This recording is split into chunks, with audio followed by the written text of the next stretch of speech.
В Уфе во все времена было много талантливых людей. В этом доме жил и работал Александр Эрастович Тюлькин. Сейчас в этом здании расположился музей.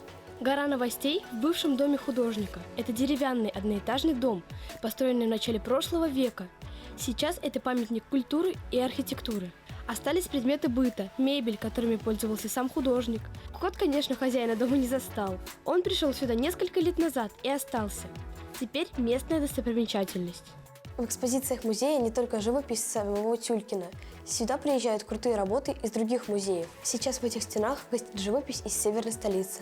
Сейчас все стены завешены работами питерского художника Константина Станиславовича Куземы.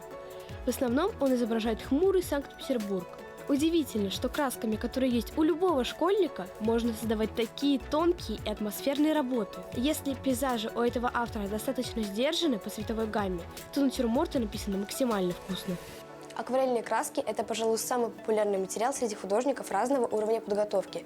Несмотря на свою простоту, им можно создавать вот такие вот шедевры. Вдохновились Лада Гилева, Рамазан Мусин специально для «Горы новостей».